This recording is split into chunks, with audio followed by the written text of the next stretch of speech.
뉴욕 일원의 역대급 눈폭풍이 덮치면서 도시 주요 기능이 마비됐습니다. 비상사태 발령은 물론 여행 금지령이 내려져 수백만 명이 갇혀있는 상황입니다. 백악관 비밀 경호국은 플로리다 판비치에 있는 트럼프 대통령의 마러라고 리조트 보안구역에 무장한 남성이 침입해 사살됐다고 발표했습니다. 연방 대법원이 트럼프 대통령의 상호관세 부과를 불법이라고 판결했습니다. 하지만 정부는 즉각 글로벌 15% 일괄 관세란 대체 카드를 꺼내들며 정면 돌파에 나섰습니다. 연방 이민세관 단속국이 최종 추방 명령을 받은 이민자 약 160만 명을 추적 중이며 이 가운데 약 80만 명은 형사 유죄 전력이 있다고 밝혔습니다. 답답한 흐름을 이어가던 취업이민 문호가 대폭 진전했습니다. 2순위는 오픈 상태로 바뀌었고 3순위도 2개월에서 4개월 앞당겨졌습니다. 다만 가족 이민은 대부분 동결됐습니다. 이상은 오늘의 주요 뉴스입니다. 시청자 여러분 안녕하십니까? KBN 뉴스입니다. 뉴욕 일원의 역대급 눈폭풍이 덮치면서 도시 주요 기능이 마비됐습니다. 비상사태 발령은 물론 여행 금지령까지 내려지면서 수백만 명이 집에 갇혀있는 상황이 됐는데요. 기상청은 동부 지역 약 5,400만 명이 눈폭풍의 영향권에 들 것으로 추산했습니다. 뉴욕과 뉴저지 커네티컷주에 비상사태가 선포됐습니다.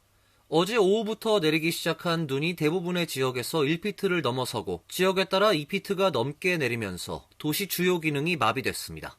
캐시 호컬 뉴욕 주지사는 주 내 20개 이상의 카운티에 비상사태를 선포하고 극도로 위험한 교통 상황, 해안 홍수, 정전 가능성에 대비해 줄 것을 당부했습니다. 마이키 셰릴 뉴저지 주지사도 어제 정오부터 21개 카운티 전역에 비상사태를 선포했습니다. 뉴욕시는 여행 금지령을 내리고 모든 주민들의 외출을 금지했습니다. 조란 맘다니 뉴욕시장은 긴급 회견을 열고 뉴욕시는 최근 10년 새 지금과 같은 규모의 겨울 폭풍을 경험한 적이 없다며 어제 오후 9시부터 오늘 정오까지 응급서비스, 대중교통 등 필수 서비스 차량을 제외한 일반 차량의 시내 도로 통행을 금지했습니다. 대중교통 운행도 대부분 중단됐습니다. 롱아일랜드 레일로드는 어젯밤부터 전면 운행이 중단됐으며 전철도 일부 노선만 운행했습니다. 뉴저지 트랜짓 버스와 경전철도 어제 저녁부터 운행이 중단됐습니다. 하늘길도 완전히 막혔습니다. 항공사들이 이틀간 약 9,000편의 운항을 취소했습니다. 항공편 추적 사이트 플라이트 어웨어에 따르면 동부 시간으로 22일 오후 5시 기준 항공사들은 국내선과 국제선 항공편 총 3,700여 편을 취소했습니다. 오늘도 총 4,800편을 취소하는 등 이틀 새 9,000편에 가까운 운항을 취소하기로 결정했습니다. 운항이 지연된 항공편은 22일 2만 편에 달했습니다. 대한항공과 아시아나항공, 에어프레미아 등 한국 항공사들도 어제와 오늘 뉴욕, 보스턴 등 동부 주요 도시와 인천 사이를 운항하는 일부 항공편을 취소한 상태입니다. 기상 상황에 따라 취소 지연되는 항공편 수는 향후 더 늘어날 가능성이 있습니다. 백악관 비밀 경호국은 플로리다 판비치에 있는 트럼프 대통령의 마러라고 리조트 보안구역에 무장한 남성이 침입해 사살됐다고 발표했습니다. AP통신에 따르면 비밀 경호국은 어제 오전 1시 30분께 플로리다 판비치에 있는 트럼프 대통령 마러라고 리조트 보안구역에 무장한 남성이 침입해 사살됐다고 발표했습니다. 트럼프 대통령은 주말에 종종 마러라고 리조트를 방문하지만 이번 사건 당시엔 워싱턴 백악관에 있었습니다. 영부인인 멜라니아 트럼프도 백악관에서 트럼프 대통령과 함께 있었습니다.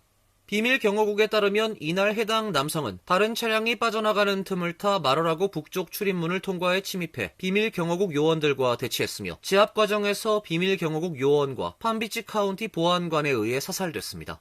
비밀 경호국 요원들은 산탄총과 연료통을 내려놓을 것을 명령했고 그는 연료통을 내려놓으며 산탄총을 발사 위치로 들어 올렸다며 비밀 경호국 요원 등이 위협을 무력화하기 위해 총기를 발사했다고 설명했습니다. 사살된 남성의 신원이 노스캐롤라이나 출신 21세 남성 오스틴 티커 마틴으로 확인됐습니다. 수사 당국은 마틴의 마러라고 침입 시도 동기를 조사하고 있습니다. 마틴의 가족은 사건이 일어나기 며칠 전 마틴을 실종 신고했으며 마틴은 노스캐롤라이나를 떠나 플로리다를 향해 가던 중 산탄총을 산 것으로 파악됐습니다. 마틴의 친척은 AP통신과의 인터뷰에서 마틴은 지역 골프장에서 일했으며 월급을 받으면 그 일부를 자선기관에 보내곤 했다며 마틴의 가족은 열성적인 트럼프 지지자라고 밝혔습니다. 연방 대법원이 트럼프 대통령의 상호관세 부과를 불법이라고 판결했습니다. 정부는 즉각 글로벌 15% 일괄 관세란 대체 카드를 꺼내들며 정면 돌파에 나서 대법원의 제동으로 한풀 꺾일 것으로 예상됐던 관세 리스크는 오히려 새로운 국면에 접어들었다는 평가입니다. 연방 대법원은 지난 20일 국제비상경제권법에 근거한 트럼프 대통령의 관세 부과는 위법하다고 판결했습니다. 대법관 9명 중 6명이 위법, 3명이 적법하다고 판단해 6대3 의견으로 결정됐습니다. 존 로버츠 대법원장은 판결문을 통해 대통령은 금액과 기간, 범위에 제한 없는 관세를 일방적으로 부과할 수 있는 이례적인 권한을 주장하고 있지만 권한의 방대한 범위와 역사적, 헌법적 맥락을 고려할 때 이를 행사하기 위해선 의회의 명확한 권한 위임이 제시돼야 한다고 판시했습니다. 법원의 판결에 국경세관 보호국은 22일 국제비상경제권법에 근거한 관세 징수를 24일부터 중단할 것이라고 발표했습니다. 그러나 대법원 판결 발표 후 트럼프 대통령은 무역법 제122조란 또 다른 법률을 근거로 여러 국가에 10%의 새로운 관세를 부과하는 문서에 서명했으며 이 관세는 국제비상경제권법에 따른 관세 징수가 중단되는 바로 그 시각 이후 발효됩니다. 트럼프 대통령은 이후 관세율을 15%로 인상하고 새로운 10% 관세를 도입하겠다고 발표했습니다.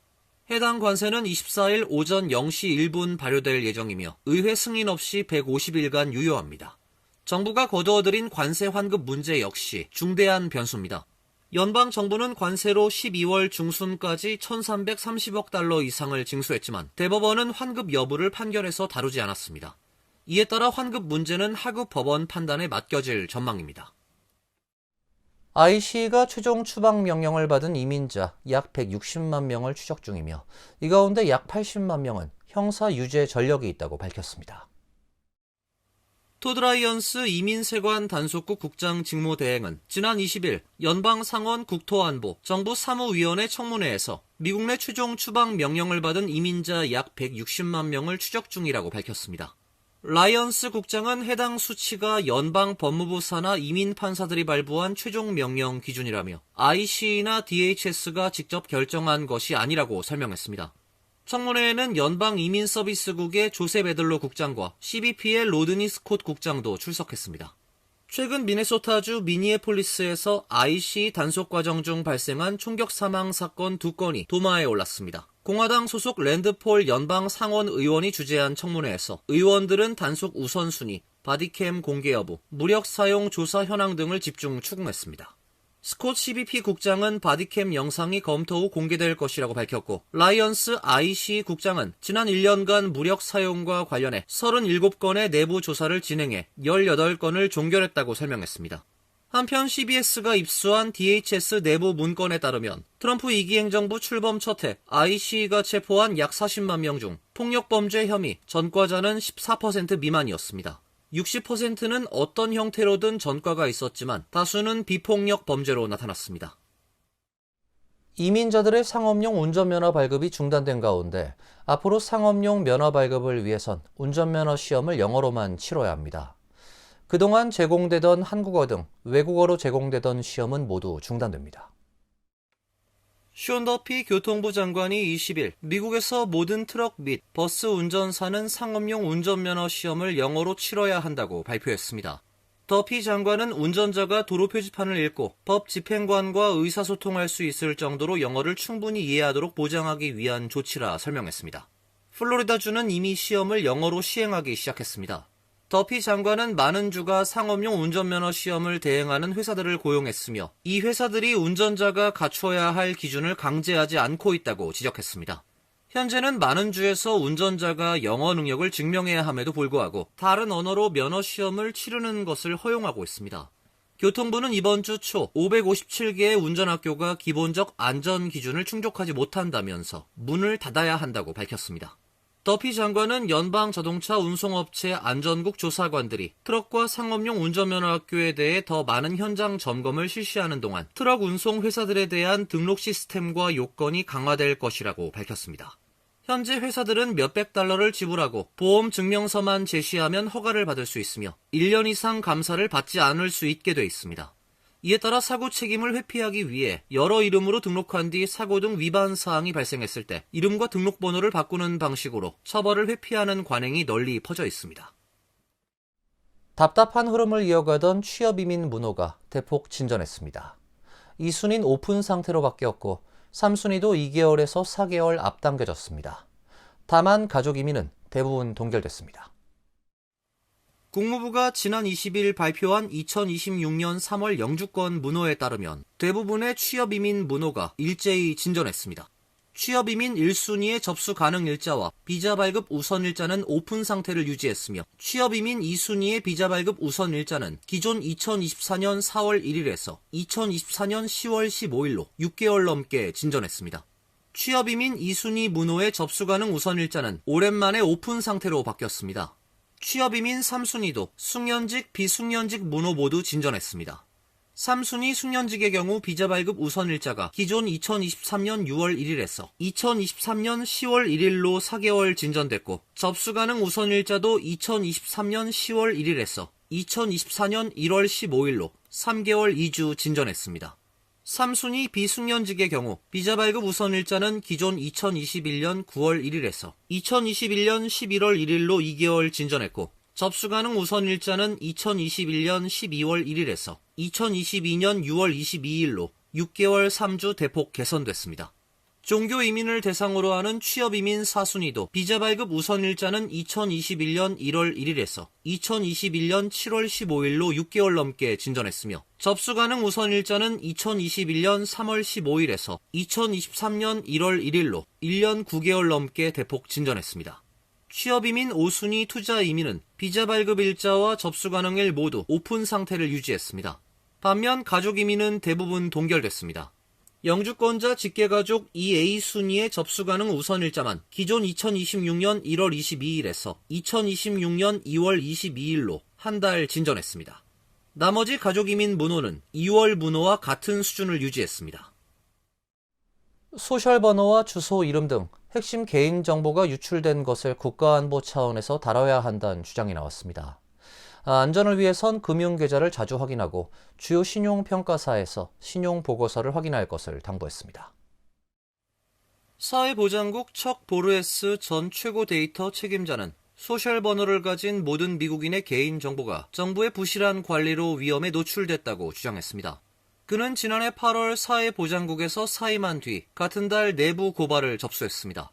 이 고발장에서 그는 정부 효율부 소속 직원들의 감독 체계가 부실한 클라우드 환경에 사회보장국 데이터베이스 사본을 업로드해 모든 미국인의 개인정보가 위험에 처했다는 의혹을 제기했습니다.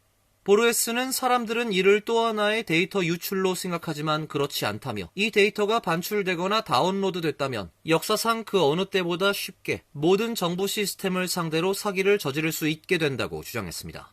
이 정보엔 이름과 출생지, 생년월일, 성별, 시민권 여부, 인종과 민족 정보, 부모의 이름과 소셜번호, 전화번호, 주소 등 광범위한 개인정보가 들어있습니다. 보르헤스는 사회보장국이 보유한 데이터는 바꿀 수 없는 정보들로 출생지나 어머니의 혼인 전 성처럼 평생 변하지 않는다고 말했습니다. 그는 이 정보가 한번 노출되면 아이들의 삶까지 세대에 걸쳐 영향을 미칠 수 있다고 덧붙였습니다. 보르헤스의 내부 고발엔 지난해 초 임시 접근 제한 명령이 내려졌음에도 불구하고 정부 효율부 직원들이 개인정보에 부적절하게 접근하고 이를 위반했다는 주장도 포함되어 있습니다. 사회보장국은 지난해 9월 내부 조사 결과 전 국민의 민감한 개인정보가 담긴 데이터베이스는 안전하며 해킹이나 유출, 침해는 없었다고 밝힌 바 있지만 이후 입장을 번복했습니다. 연방정부는 지난달 16일 법원 제출 문건에서 정부 효율부가 클라우드 플레이어라는 허가하지 않은 민간 서비스에 사회보장 데이터를 공유했다고 인정했습니다. DHS의 일부 기능이 중단되는 셧다운 여파로 세관 입국심사 단축 프로그램인 글로벌 엔트리 운영이 일시 중단됩니다. 워싱턴 포스트에 따르면 국토안보부는 어제 오전 6시부터 글로벌 엔트리 운영을 일시 중단했습니다. 의회가 DHS 예산안을 시한 내에 처리하지 못해 셧다운이 시작된 지난 14일 이후 8일 만에 이루어진 긴급인력 재배치 조치입니다. 공항경찰 의전 및 기타 신속 지원 서비스도 중단됐습니다. 글로벌 엔트리는 해외 입국자의 세관, 입국 심사를 간소화하는 프로그램입니다. 당초 DHS는 보안 검색 간소화 프로그램인 TSA 프리체크 운영도 중단할 예정이었지만 여행객들의 비난이 쏟아지고 공항 혼잡이 극심해질 것이란 전망이 나오자 결정을 번복했습니다. 항공여행업계와 의회에서 공항 혼잡과 가입자 불편을 우려하는 비판이 이어지고 항공업계는 이용객을 정책적 협상 수단으로 삼아선 안 된다며 재검토를 촉구했습니다. 논란이 확산되자 DHS는 백악관 및 교통안전청과 협의해 중단 계획을 철회했습니다. DHS는 성명을 통해 TSA 프리체크는 정상 운영 중이며 변동사항은 없다고 밝혔습니다. 다만 인력 제약이 발생할 경우 사안별 평가를 거쳐 운영을 조정할 수 있다고 덧붙였습니다. TSA 프리체크는 사전 심사를 통과한 승객이 보안 검색대를 신속히 통과하도록 돕는 제도로 현재 2천만 명 이상이 이용 중입니다. 이어서 간추린 소식입니다. 도널드 트럼프 대통령이 워싱턴 DC의 노후 하수관 시스템 누출로 포토맥 강에 2억 5천만 배럴 이상의 오염수와 쓰레기가 그대로 방류되던 것을 막기 위한 긴급 재난방지 지원을 승인했습니다. 연방재난관리청은 1월 19일 워싱턴 DC의 대형 하수관 파열 사고 이후로 오염수가 강에 흘러들어가고 있는 것을 막기 위해 당국에 필요한 장비와 자원을 제공할 것이라고 밝혔습니다. 뮤리엘 바우저 워싱턴 시장은 지난주 18일 연방정부에 지원을 요청하고 시 비상사태를 선언했습니다. 직경이 72인치나 되는 이 대형 하수관은 포토맥 인터셉터로 불리는 하수 시스템으로 1월 19일 파열 사고 이후로 무려 2억 5천만 갤런의 정화되지 않은 하수를 워싱턴시 북부의 포토맥 강으로 흘려보냈습니다. 플레이서 카운티 셰리프국은 19일 페이스북 성명을 통해 오전 9시쯤 노스스타 캘리포니아 리조트의 블랙 다이아몬드 스키 슬로프에서 21세 남성이 숨진 채 발견됐다고 밝혔습니다. 셰리프국은 다음 날인 20일 사망자가 한인 콜린 강 씨라고 공식 확인했습니다. 당국은 실종 신고가 접수된 이후 비영리 인명구조단체 타오 노르딕 서치 앤 레스큐 팀과 함께 수색 작업을 벌인 끝에 강 씨의 시신을 발견했습니다. 강 씨는 최근 대학을 졸업한 뒤 레이크 타오 인근 스키 리조트에서 스키 강사로 근무해 온 것으로 전해졌습니다. 셰리프국 관계자는 강 씨가 실종 당시 근무 중은 아니었던 것으로 파악됐다고 전했습니다. 테슬라의 주행 보조 시스템인 오토파일럿 관련 사망 사고로 테슬라가 배상해야 할 금액 2억 4,300만 달러가 1심 법원에서 확정됐습니다. 소송은 2019년 플로리다 남부 도로를 주행하던 테슬라 모델 S차가 일으킨 교통사고에서 비롯됐습니다. 시속 62마일로 달리던 이 차는 정지 표지판과 적색 전멸 신호등을 무시한 채 교차로를 통과해 도로변에 주차된 SUV 차량과 충돌했고 SUV가 옆에 서 있던 커플을 덮쳐 당시 22세 여성이 사망하고 남자친구도 중상을 입었습니다. 원고인 유족들은 당시 차에서 작동하던 오토파일럿 시스템이 도로 경계와 장애물 등을 제대로 감지해 대응하지 못했으며 테슬라가 이와 같은 오토파일럿의 위험성을 운전자에게 제대로 알리지 않았다고 주장하며 소송을 제기했습니다. 캐시 호컬 뉴욕 주지사가 뉴욕주에서 상업용 로보택시 서비스를 허용하는 법안을 철회했습니다. 주지사실 대변인은 로이터 통신에 의회를 포함한 이해 관계자들과 논의한 결과 로보택시 법안을 추진할 만한 지지 기반이 충분하지 않다는 게 분명해졌다라고 밝혔습니다. 앞서 구글의 자율주행 부문 자회사인 웨이모는 지난해 8월 뉴욕시에서 운전석에 사람이 탑승해야 한다는 조건 아래 자율주행차를 시험 운행할 수 있는 첫 허가를 획득한 바 있습니다. 웨이모는 현재 샌프란시스코와 로스앤젤레스, 피닉스, 오스틴, 애틀랜타 등 미국 주요 도시에서 로보택시 서비스를 운영 중입니다. 웨이모 측은 주지사의 결정에 실망스럽지만 뉴욕에서 서비스를 제공하겠다는 의지는 변함이 없으며 이 문제를 진전시키기 위해 주의회와 협력해 나갈 것이라 밝혔습니다. 환율과 증권 소식입니다.